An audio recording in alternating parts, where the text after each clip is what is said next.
하나님이 함께 하시고 역사하시고 하나님이 보응하시는 귀한 역사가 오늘 본문에 나타나고 있습니다. 저는 오늘 사사의 강의 33번째 시간에 본 말씀을 중심으로 해서 우리 속담에 콩 심은 데 콩 나고 팥 심은 데 팥 난다, 이런 주제를 갖고 함께 은혜를 나누려고 합니다. An onion will not produce a rose. 콩 심은 데 콩 나고 팥 심은 데 팥 난다. 시편 1편은 복 있는 사람과 악인에 대한 대조를 통해서 우리가 하나님 안에서 어떻게 살아가야 할지를 명백하게 보여주는 시입니다. 오늘은 이 시편 1편 이 말씀을 보면서 시작할까 합니다. 시편 1편 1절로 6절입니다. 복 있는 사람은 악인들의 꾀를 따르지 아니하며 죄인들의 길에 서지 아니하며 오만한 자들의 자리에 앉지 아니하고 오직 여호와의 율법을 즐거워하여 그의 율법을 주야로 묵상하는도다. 그는 시냇가에 심은 나무가 철을 따라 열매를 맺으며 그 잎사귀가 마르지 아니한 같으니 그가 하는 모든 일이 다 형통하리로다. 악인들은 그렇지 아니하며 오직 바람에 나는 겨와 같도다. 그러므로 악인들은 심판을 견디지 못하며 죄인들이 의인들의 모임에 들지 못하리로다. 무릇 의인들의 길은 여호와께서 인정하시나 악인들의 길은 망하리로다. 자, 보십시오. 마지막 절에서 명백하게 말씀하고 있지요. 의인은 하나님께서 시냇가에 심은 나무와 같은 축복을 주시지만 악인들의 길은 반드시 망할 것이라고 하십니다. 그렇습니다. 악이 한때는 승승장구할런지 모르지만 결국은 망하고 마는 것입니다. 아비멜렉은 가시나무 왕과 같이 교만해서 스스로 왕이 되고자 세겜 사람들과 공모해서 자신의 형제 70여 명을 다 죽이고 말았습니다. 그렇게 왕이 된 아비멜렉은 약 3년간 그런대로 통치를 했습니다. 그러나 그 통치 과정에서 드러난 그의 난폭함, 그의 인품, 그가 저지른 불의, 여기에 대해서 반항하는 세겜 사람들이 배신을 합니다. 그래서 자기를 왕위로 옹립해준 그 세겜 사람들과 이 아비멜렉이 다시 적이 되어가지고 싸우게 됩니다. 그는 배신한 세겜 사람들을 제압해 가지만은 세겜 사람들과 더불어서 함께 반기를 든 또 다른 데베스 사람들이 있는데 이 데베스 사람들에 의해서 죽임을 당하고 맙니다. 악인의 길은 이렇게 망하는 것입니다. 역사를 보면 선인이 의로운 자가 일어나 악인을 멸망시키는 것이 아니라 악인이 일어나서 멸망을 시키더라고요. 왜냐하면 선한 사람, 의로운 사람의 손에 악인의 피를 묻히지 않으시려고 하는 하나님의 배려입니다. 첫 번째 됐습니다. 인간은 악한 길에서 떠나야 하는 것입니다. 악의 결과는 심판 아닙니까? 하나님께서 살아계시는 한 악인은 승리할 수 없고 악인이 복을 받을 수도 없습니다. 또한 영원할 수도 없습니다. 사울 왕도 처음에는 겸손했지만 나중엔 타락해서 아주 악한 왕이 되고 말았지요. 그는 자신의 왕자를 지키기 위해서 사위 다윗을 제거하려 했고 수단과 방법을 가리지 않고 자신의 왕권을 지키려고 했습니다만 그는 결국 블레셋에 의해 죽고 말았습니다. 이스라엘 나라에서 가장 대표적인 악의 상징은 아합 왕을 뽑습니다. 그는 우상 숭배뿐만 아니라 탐욕을 위해서 자기 백성을 죽이는 일을 스스럼 없이 하는 왕이었습니다. 선지자와 하나님을 두려워하지 않는 이 아합 또한 전쟁터에서 전사하고요. 그가 탔던 병거를 사마리아 우물에서 씻을 때 개들이 그 피를 핥는 비참한 결과를 얻게 되었습니다. 아비멜렉도 마찬가지입니다. 이 아비멜렉은 데베스에서 여인이 던진 맷돌에 맞아서 전사하게 됩니다. 그가 적군의 장수의 칼에 의해서 죽임을 당한 것이 아닙니다. 성 안의 망대에 올라간 사람들 중에 한 여인이 던진 맷돌에 맞아서 그 두개골이 깨지고 전사한 정말 어처구니 없는 수치스러운 죽음이죠. 오죽했으면 그가 죽기 전에 자기가 여자에 의해서 죽는 것이 부끄러워가지고 자기 병사에게 나를 죽여달라, 칼로 찔러달라 이렇게 말을 했겠습니까?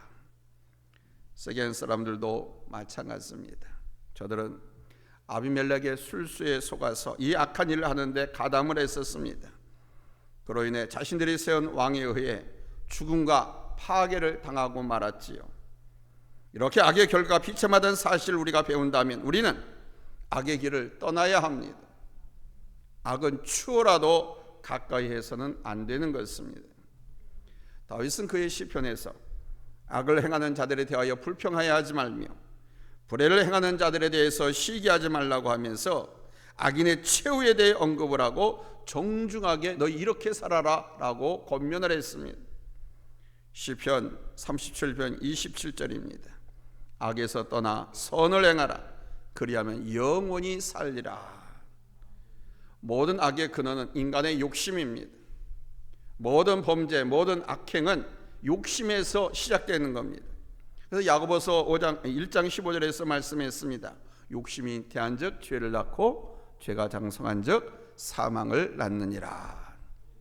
그러니까 아비멜렉이 악에 빠진 것도 결국 욕심으로 인한 것이 아니었습니까?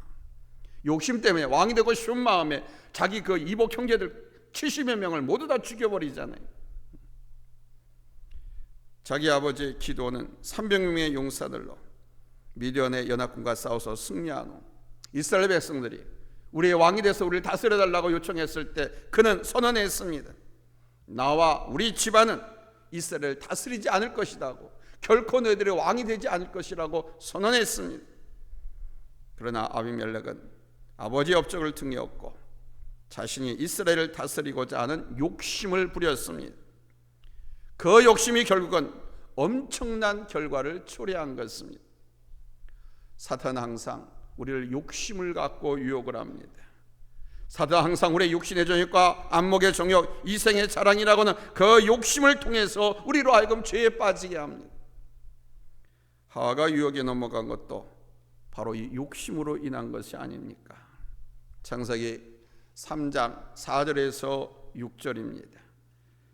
뱀이 여자에게 이르되 너희가 결코 죽지 아니하리라. 너희가 그것을 먹는 날에는 너희 눈이 밝아져 하나님과 같이 되어 선악을 알 줄 하나님이 아심이니라. 여자가 그 나무를 본즉 먹음직도 하고 보암직도 하고 지혜롭게 할 만큼도 탄스럽기도 한 나무인지라. 여자가 그 열매를 따먹고 자기와 함께 있는 남편에게도 주매 그도 먹은지라 그랬습니다. 사탄이 하와를 유혹하면서 선과 악을 알게 하는 나무의 열매를 따먹어도 결코 죽지 않을 것이다. 아니 오히려 너희 눈이 밝아져서 하나님과 같이 되어가지고 선악을 알게 될 것이다 라고 하면서 유혹을 했습니다. 욕심, 그 줄기를 타고 유혹한 것입니다. 이 사탄의 유혹에 하와가 넘어갔습니다. 사람들은 자기에게 유익한 이야기에 쉽게 넘어갑니다. 자기 자신에게 뼈가 되는 충고 한마디에 대해서는 서운해하거나 불쾌해하지, 옳은 말에 대해서는 시큰둥해하지. 그러나 그 결과가 어떠하든지 간에 현재 자기 자신에게 유리한 이야기에 대해서는 쉽게 받아들입니다. 그리고 마음을 쉽게 엽니다. 그렇다 보니까 하와도 유혹에 쉽게 넘어간 것입니다. 하와가 선과 악을 알게 된 나무를 보니까 먹음직도 하고 보암직도 하고 지혜롭게 할 만큼 탐스럽기도 한 나무라고 그랬습니다. 여기 먹음직하다라고 하는 것은 육신의 정욕을 말합니다. 육신의 정욕을 타고 지금 유혹하는 거예요. 육신의 정욕이란 우리 인간의 가장 기본적인 욕구를 통한 유혹을 말하는 것입니다. 인간에게 있어서 이 기본적인 욕구가 충족되지 않으면 아무리 더 좋은 것, 다른 것들이 채워져도 인간은 만족할 수 없습니다. 그래서 때로는 먹고 마시는 것, 성적인 쾌락을 누리는 것으로 인해 악을 행하고 죄를 범하는 것입니다. 또 보암직하다 그랬습니다. 보암직하다고 하는 것은 이 안목의 정욕을 말하는 것이죠. 아름다움을 추구하고 더 나은 가치를 추구하고 더 좋은 것을 가지고 싶어하는 인간의 기본적인 욕구를 타고서 유혹한 것입니다. 오늘 이 시대는 디자인의 시대죠. 모든 제품의 사활이 바로 이 디자인에 걸려 있습니다. 의상을 비롯한 요즘 출시되는 온갖 전자제품들, 스마트폰, 로봇, 자동차, 아파트, 빌딩에 이르기까지 디자인이 생명입니다. 사람들은 더 나은 디자인의 상품을 구매하려고 합니다. 왜? 눈에 보이는 것이 중요하기 때문입니다. 그렇다 보니까 계속 이러한 욕구에 빠지고, 이 욕구가 결국 인간은 범죄하게 만드는 것입니다. 지혜롭게 할 만큼 탐스럽다 그랬습니다. 이것은 이생의 자랑을 말합니다. 세상에서 인정받고자 하는 마음, 높아지고자 하는 그 마음을 사단이 유혹한 것입니다. 사단이 말하지 않습니까? 너희가 그것을 먹는 날에는 너희 눈이 밝아져서 하나님과 같이 되어 선악을 알 줄 하나님이 아심이니라. 그걸 먹으면 하나님과 같이 된대. 바로 사단은 이런 복합적인 마음을 미혹하고, 이 유혹에 빠질 때 인간은 범죄하고 악을 행하게 되는 것입니다. 따라서 우리는 이것을 경계하고 다스려야 합니다. 육신의 정욕과 안목의 정욕과 이생의 자랑, 이게 다 욕심입니다. 인간이 본능적으로 갖고 생식적으로 갖고 태어나는, 타락하게 하고 범죄하게 하고 결국 망하게 만드는 이 줄기를 타고 사단은 우리를 유혹합니다. 그래서 이것을 경계하고 다스려야만 안 돼요. 요한일서 2장 15절로 16절에서 말씀하시죠. 우리 같이 읽겠습니다. 잘했으면 아멘 합니다. 합독하겠습니다. 시작. 이 세상이나 세상에 있는 것들을 사랑하지 말라. 누구든지 세상을 사랑하면 아버지의 사랑이 그 안에 있지 아니하니, 이는 세상에 있는 모든 것이 육신의 정욕과 안목의 정욕과 이생의 자랑이니 다 아버지께로부터 온 것이 아니요 세상으로부터 온 것이라. 아멘. 그러므로 여러분, 세상을 사랑하지 마십시오. 세상에 있는 것이 바로 우리를 망하게 하는 것들입니다.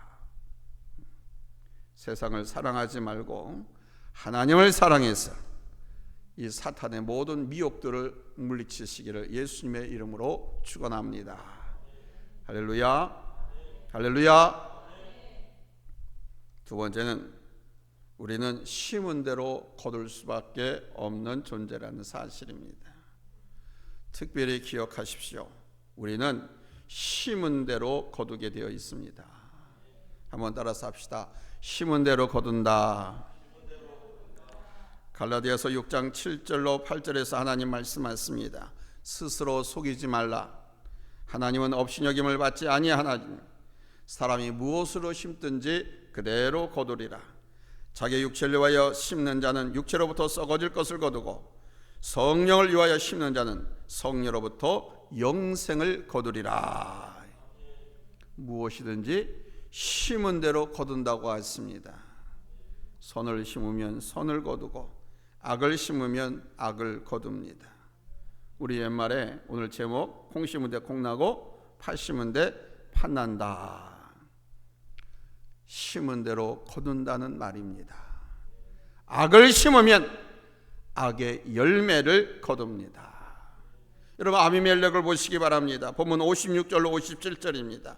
아비멜렉이 그의 형제 70명을 죽여, 그의 형제 70명을 죽여 자기 아버지에게 행한 악행을 하나님이 이같이 갚으셨고, 또 세겜 사람들의 모든 악행을 하나님이 그들의 머리에 갚으셨으니 여룻바알의 아들 요담의 저주가 그들에게 응하니라. 여룻바알이 기드온입니다. 기드온을 여룻바알이라고 했어요. 70명의 아들 중에 요담만 혼자 살아남았다고 그랬잖아요. 그가 저주했는데 그 저주가 그대로 응했다 그럽니다. 즉 하나님께서 갚으셨다는 것입니다. 저들의 죄를 저들에게 돌리신 겁니다. 그래서 요담이 저주한 대로, 아비멜렉과 세겜 사람들이 심은 대로 스스로 행한 악을 거두게 하신 것입니다. 이 심고 거두는 법칙은 순리입니다. 어긋남이 없습니다. 때문에 우리는 지금 내가 무엇을 심고 있는가 생각해 보셔야 됩니다. 사람이 선을 심었는데 악을 거두지는 않습니다. 다윗은 말합니다. 시편 37편 25절로 26절 같이 읽겠습니다. 시작. 내가 어려서부터 늙기까지 의인이 버림을 당하거나 그의 자손이 걸식함을 보지 못하였도다. 그는 종일토록 은혜를 베풀고 꾸어주니 그의 자손이 복을 받는도다. 아멘.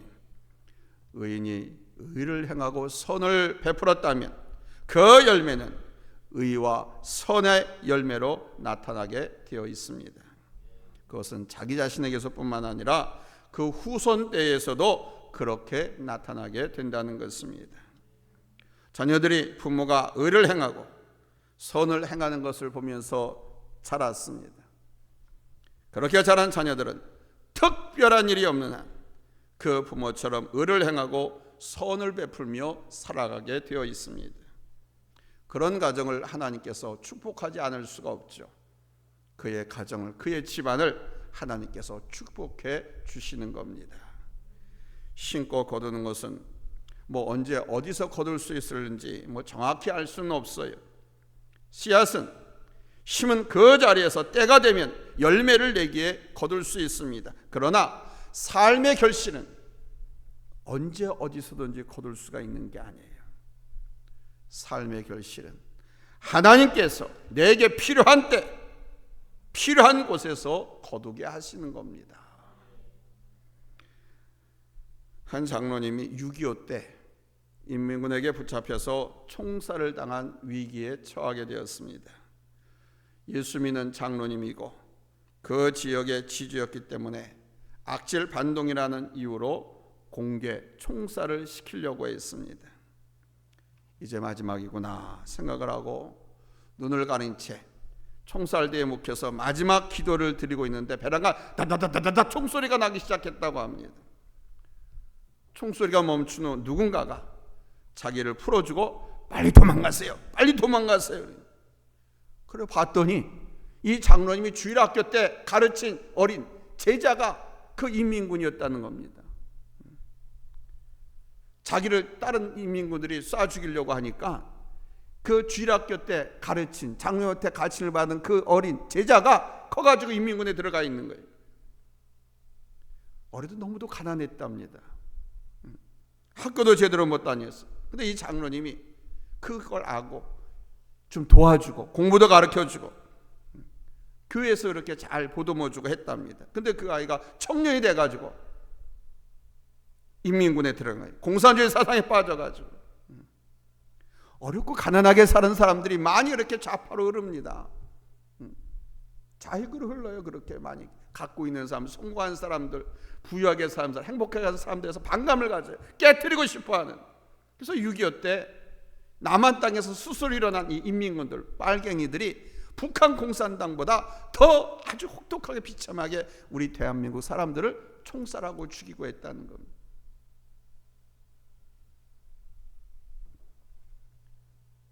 그 사람이 다른 인민군들을 다 쏴 죽이고 가만히 봤더니 우리 장로님 그렇게 나쁜 놈이 아닌데 부자가 무슨 죄예요?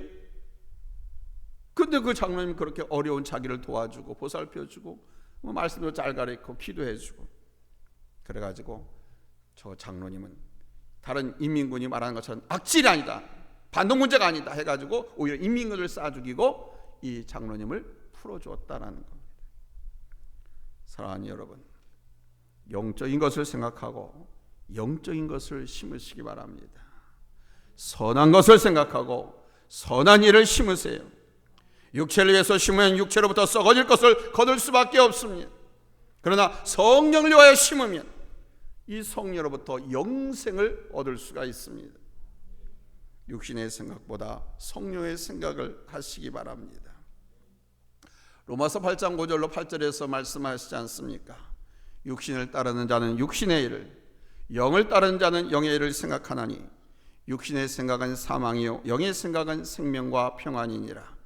육신의 생각은 하나님과 원수가 되나니 이는 하나님의 법에 굴복하지 아니할 뿐 아니라 할 수도 없습니다.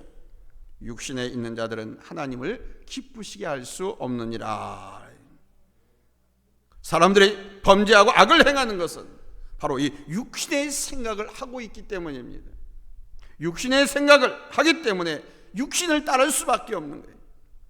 육신을 따르면 육신의 정욕과 안목의 정욕, 그리고 이생의 자랑에 빠질 수밖에 없는 거죠. 죄를 지을 수밖에 없는 겁니다. 하와가 왜 여기에 빠지고 말았습니까? 육신의 정욕, 안목의 정욕, 이생의 자랑에 왜 빠졌습니까? 사탄이 유혹하는 그 순간 그녀는 온통 육신의 생각만 했습니다. 먹음직하고 보함직하고 지혜랄 만큼 탐스럽다. 이게 육신의 생각, 안목의 정욕, 이생의 자랑 아닙니까? 하나님과 같이 눈이 밝아져서 선악을 알 줄로 생각했다고 그러잖아요. 저걸 먹으면 눈이 밝아져가지고 하나님과 같이 된다는 생각이 결국 그녀를 하여금 범죄케 하고, 그것도 혼자만 범죄해 남편도 같이 끌어들여서 같이 범죄하는 결과를 초래한 것입니다. 모든 악과 죄의 시작에는 항상 요놈의 생각이 있다는 것을 여러분 생각하셔야 돼요. 그래서 생각을 잘 가지셔야 돼요. 잘 생각하는 능력을 가져야 됩니다. 기왕이면 영의 생각을 하시고 육의 생각은 버리시기 바랍니다. 어떤 생각을 하느냐, 무엇을 생각하느냐가 결과를 결정짓습니다. 예수님께서 광야에서 마귀의 유혹을 이기신 것은 바로 하나님의 말씀을 생각하고 하나님의 일을 생각하기 때문입니다. 만약 우리 예수님도 육신의 생각에 앞섰다고 하면 그 마귀의 유혹에 빠지셨을 것이죠. 그러나 예수님은 육신보다는 영의 생각이 앞섰기에 하나님 말씀으로 마귀의 유혹을 담대하게 물리칠 수 있었던 것입니다. 땅의 것을 생각하지 말고 위의 것, 하늘의 것을 생각하십시오. 하나님께서 주신 그 귀한 약속들, 비전, 꿈들을 생각하십시오. 육신의 것을 생각하기보다 항상 영의 것을 먼저 생각하십시오. 거듭 부탁 말씀드립니다. 여러분, 이 땅에서 행복하고 하나님 앞에 영광 돌리고 하나님을 기쁘시게 하는 귀한 하나님의 자녀의 삶을 살고 싶거들라 육신의 생각을 버리십시오. 육의 생각을 버리기 위해서는 영의 생각을 먼저 하고 하늘의 것을 먼저 생각하면 육신의 생각은 따라올 수가 없어요. 들어올 여백이 없어요. 내 마음속에. 그러므로 영의 생각, 하늘의 것으로 충만하게 나의 영혼을, 나의 심령을 가득가득 채우시기를 예수님의 이름으로 축원합니다. 그러면 육신의 것을 심기보다는 영의 것을 심고 바로 의와 선을 행하게 되는 것입니다. 사랑하는 성도 여러분, 악은 언제든지 우리를 넘어뜨리기 위해서 우리 주변을 맴돌고 있습니다. 이 세상의 환경 자체가 그렇습니다. 하나님만이 다 알고 계신 것이 아니고 사탄은 더 교묘하게 가장 가까이서 잘 알고 있습니다. 언제 나를 쳐야 되는지, 언제 나를 미혹해야 탁 걸려드는지 잘 알고 있습니다. 그때를 놓치지 않습니다. 악한 문화, 악한 생활 방식, TV와 영화, 인터넷, 다양한 매체에서 악을 미워하고 조장하고 있지 않습니까? 그러나 우리가 분명히 알아야 할 것은 악은 결코 미화되거나 합리화될 것이 아니라는 것입니다. 악은 악일 뿐이고 그 악의 열매는 쓰고 괴로울 뿐인 것입니다. 악인의 길은 망하게 되어 있습니다. 하나님의 일을 생각하십시오. 위의 것을 생각하십시오. 주님과 맺은 약속을 생각하십시오. 그 생각들로 가득 채워지면 악의 생각이, 악한 생각이 틈을 타지 못합니다. 하나님 안에서 이와 평과 기쁨을 생각하면서 살아간다면 심판보다는 우리 하나님께서 주시는 여러분 축복과 상급을 얻게 될 줄로 믿습니다. 그런데 이것은 내게뿐만 아니라 우리 후대에 이르기까지 그 축복이 흘러가게 된다는 사실입니다. 왜냐하면 나를 보고 자녀들도 그대로 신앙을 계대하니까. 내가 개차반으로 살면, 한 발은 교회에 한 발은 세상에 걸치고 살면 내 자녀들 똑같이 합니다. 우리가 하나님께 받을 은혜와 축복은 나뿐만 아니라 우리 자손들에게도 흘러가야 되지 않겠습니까? 아멘. 선을 행하고 의를 행하심으로 선과 의의 열매를 풍성히 맺는 우리 성도님들이 되시기를 예수님의 이름으로 축원합니다. 할렐루야, 할렐루야. 이런 식으로 설교하면 꼭 라디오 방송에 들을 때 가장 좋아요. 밋밋하게 제가 설교하니까. 방송실 요 부분은 편집해 주기 바랍니다. 기도하겠습니다.